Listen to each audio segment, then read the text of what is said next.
Most people don't die from old age, they die from weakness. There's a condition that's quietly stealing your strength, your independence, and eventually your life. It's called sarcopenia. And this podcast is about freedom, not necessarily fitness. Welcome to another episode of Living a Full Life from Dr. Enrico Dolcecore. And this week we're going to be talking about muscles, not just the physiological responsibility of muscle, but what happens when we start to lose muscle. It's called sarcopenia. Struggling to get up off the floor, falling and never recovering, losing independence. We may have seen loved ones go through this, a parent, a grandparent, someone close to us who has lost a lot of muscle mass. And these things start to become issues, and not only issues, life-threatening issues that we are worried about. Their next fall could be their last fall, or getting on the floor at home and they're independent and no one being able to help them up for hours. These are scary things to think about. But what we're defining with those conditions is what's called sarcopenia. It's age-related loss of muscle mass, strength, and function due to muscle fibers weakening and decaying. The start of this process starts as early as our 30s, and it accelerates as we get into our 50s. And 3 to 8% of muscle loss happens per decade. So after our 20s, we start to lose about 3 to 8% of our muscle every decade onward, in our 30s, in our 40s, and our 50s. And then that 8% sharply inclines in our 60s and 70s. So it's this uphill battle with muscle that we have to live with our entire life. This is not just aging, it's a preventable decline. And that's what this podcast is all about. Hopefully motivating you to take control of one big aspect of your life, which is your muscular system. The reason why we want to focus on this is because if you don't, this is where you lose your independence. You increase your fall risk, your metabolism slows, your fat increases, blood sugar issues, because muscles are the ones that are the gatekeepers to our blood sugar regulation and glycogen regulation, and higher mortality risk. We've seen this. People with increased levels of sarcopenia have a sharp incline in mortality risk, meaning that their chances of death increase quickly the more aggressive the stage of sarcopenia that happens. Muscle is not about looking good. It's your insurance policy for survival. It's linked to chronic disease, poor recovery from illness, and reduced lifespan. So that's just a synopsis or a nutshell of all the research we have on exercise physiology and muscle.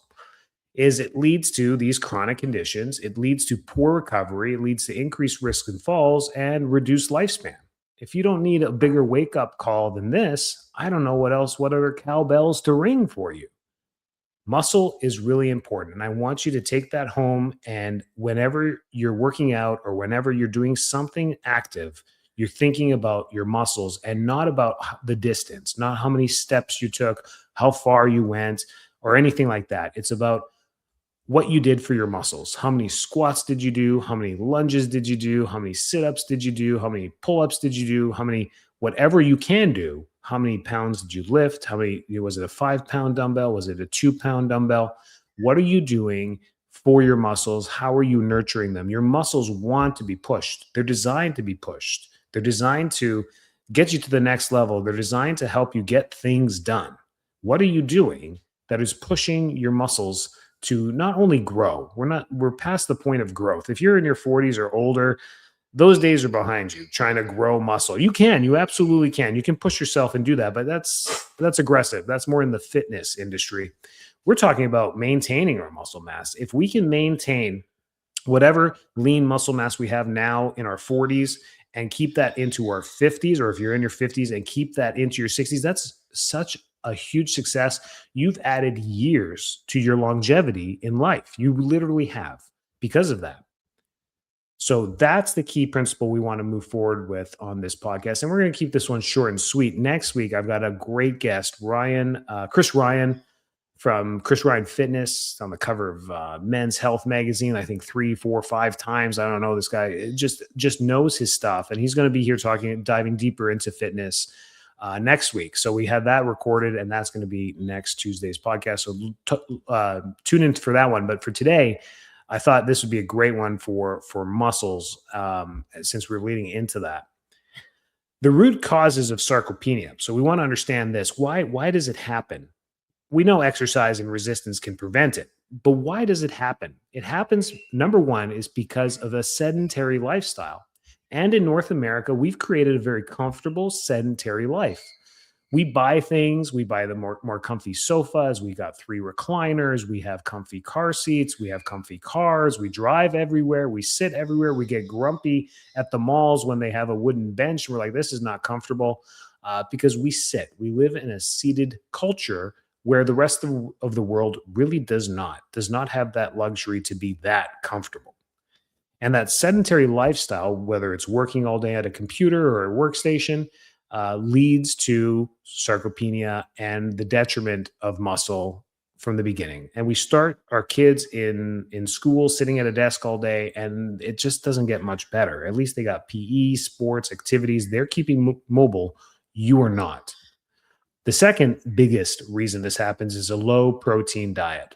And no matter what number I say, everyone comes up very short of the number. If you're a female over 40 and you're not getting at least 100 grams of protein per day, you are missing the boat. Men, if you're getting under 150 grams of protein per day, you're not even close. You're not even close to what you need to be eating. Carbohydrates and proteins both carry 4 calories per gram, meaning energy, 4 energy units of calories per gram of protein or carbohydrate that you eat. If you need to be eating what the packages say, 2,000 calories per day, how much of that should be protein? Should be at least a third. Take the 2,000 calorie number that they've given you, divide that by 3, and it's about 700 calories. Divide that by 4, and that's how many grams of protein you need to have per day. Do the math. Are we at 300? We're at 300 grams of protein per day. Times 4, no, sorry. Almost 200 grams of protein per day. That's 800. Yeah, there you go. So 170, 180 grams of protein per day. That also means our carbohydrate should be around there as well, 150 to 200. People are eating 300, 400 grams of carbs per day, less than 100 grams of protein per day, and then the rest is from bad fats. And now we're back into our food and diet podcast that I've done 1,000 times that we don't need to do. This low protein is an epidemic in our culture of just we're okay with it, with eating packaged foods and low protein foods. It's causing sarcopenia. Your muscles don't have enough energy to do what they need to do. Your muscles are literally made of protein.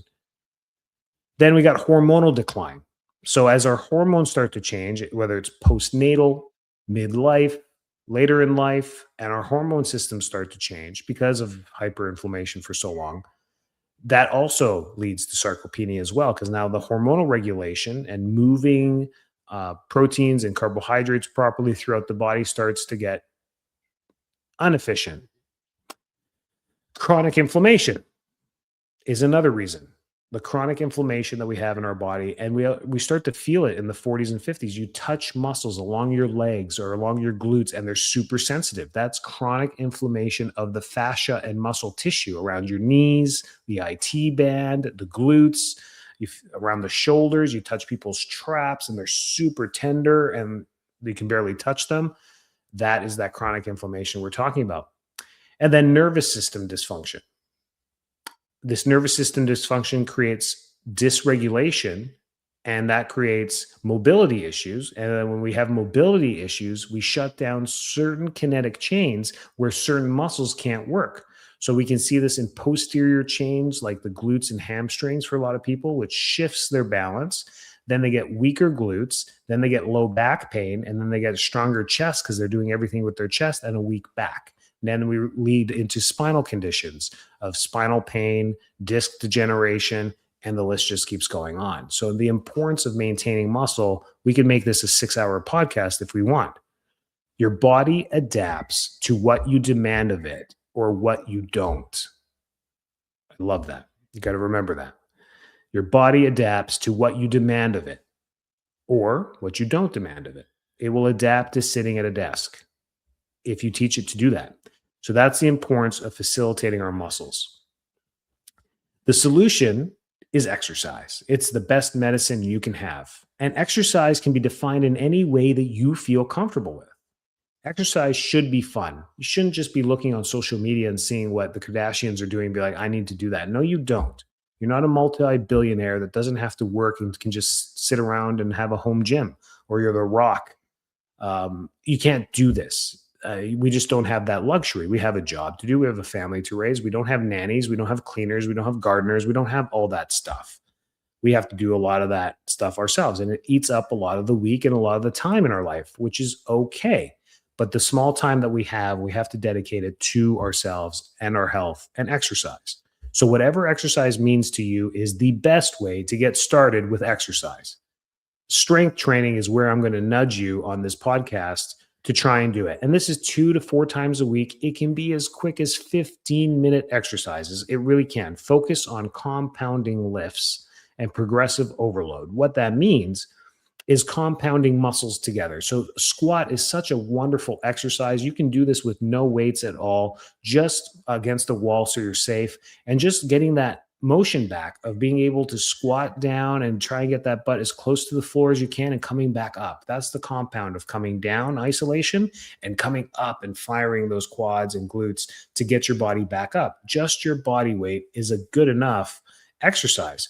For some of you, your body weight is going to be a huge challenge, and that's great too. You don't have to go as deep. Be mindful of your joints, your knees, your hips, and just go down and go up. That motion of trying to come back up from a seated position is wonderful. You can even use a chair to start with. Just bring your butt down to the chair so that you know you won't go past any dangerous points for your knees, and come back up. Getting up from a chair 10 times, 3 times over, doing that 3 sets of 10.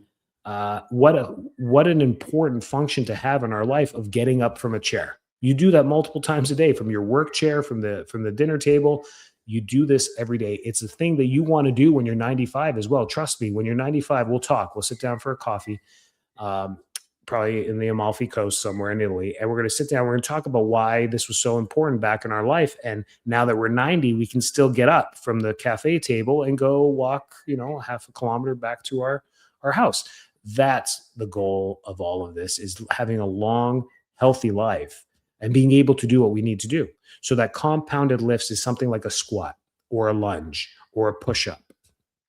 And then progressive overload means that when you're lifting that 5-pound weight, let's say you're doing dumbbell curls for your arms, over time, as the weeks go by, you turn that 5-pound weight into a 7-pound weight. And then you progressively overload that as well.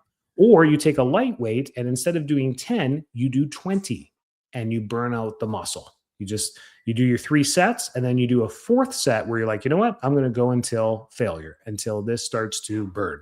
And once it burns, you progressively overload your biceps or whatever muscle you're doing. And now your bicep tissue is like, what just happened? We got to send protein here. There's a little bit of micro damage in the tissue. We got to repair that tissue with more muscle fiber. And that's where we not only maintain the muscle mass we have, we progressively teach it to, we need a little bit more muscle. We're going to start working a little bit harder. We love life. We want to live longer. We want to live better.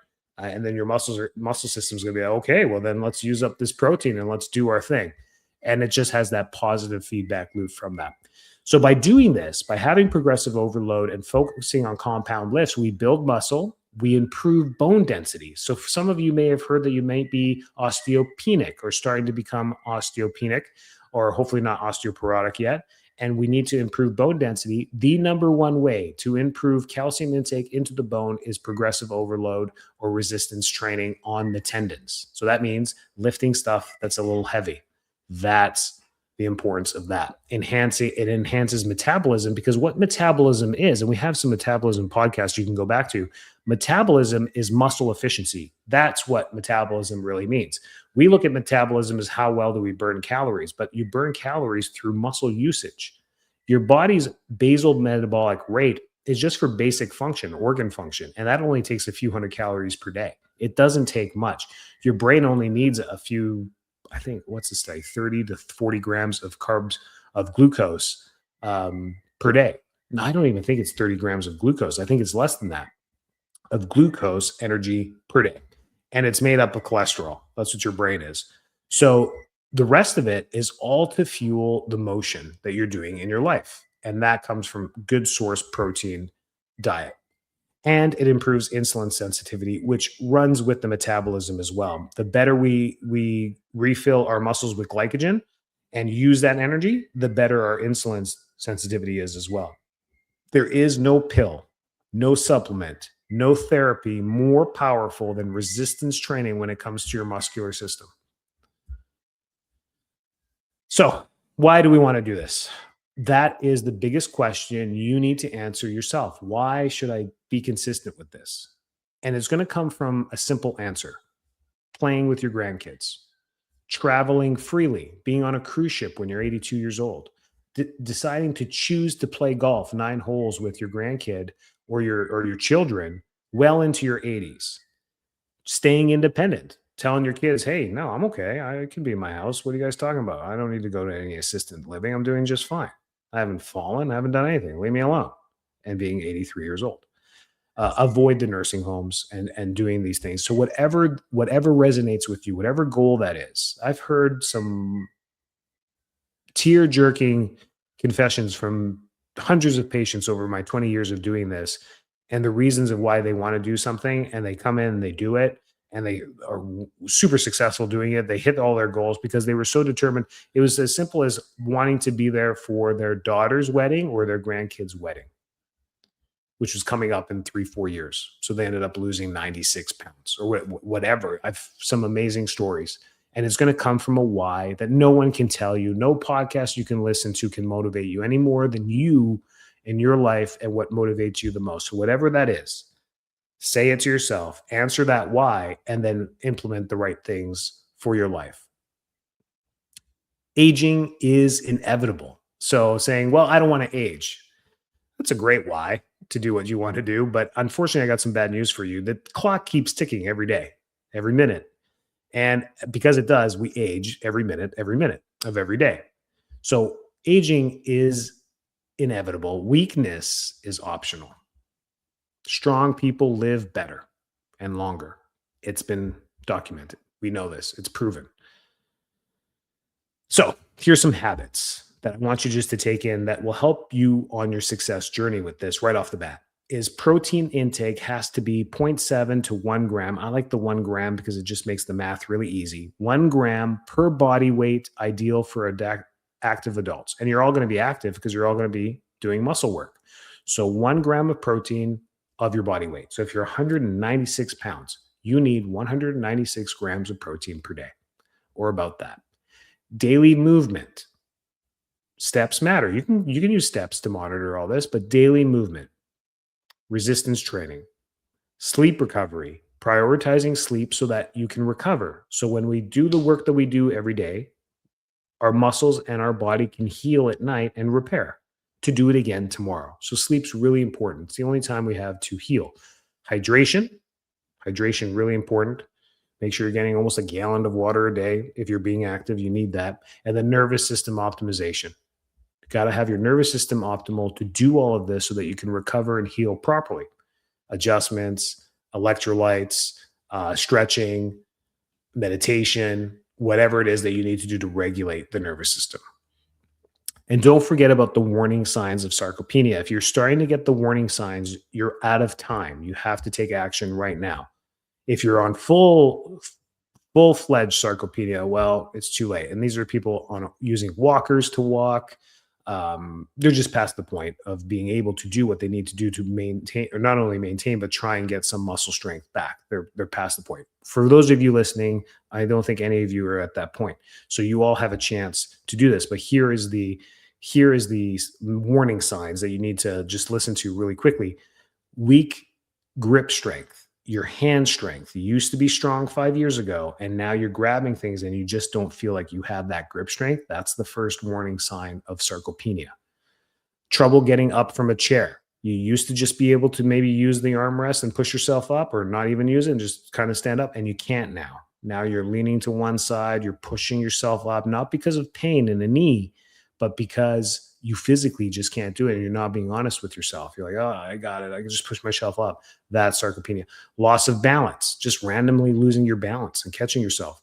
And fatigue with simple tasks, just doing something simple and just being super fatigued. Weed whacking for 10 minutes or moving some stuff in the garage for 15 minutes and you just feel weak. These are all signs. This hopefully gives you a little bit more of awareness when it comes to that. So what do we do from this podcast? We're going to start lifting weights, any type of weight, kettlebells, dumbbells, resistance bands, whatever you have 3 times per week. And you're going to change the muscle groups each time. We're going to eat protein. How much protein? 1 gram per pound of body weight. We're going to walk daily. Walking does not count as your exercise. We're talking about sarcopenia and muscles. We need to do that resistance training 3 times a week. That's what we're talking about. Every other day, we're going for a walk. The 10,000 steps, I love it. It's about 5K. I love that.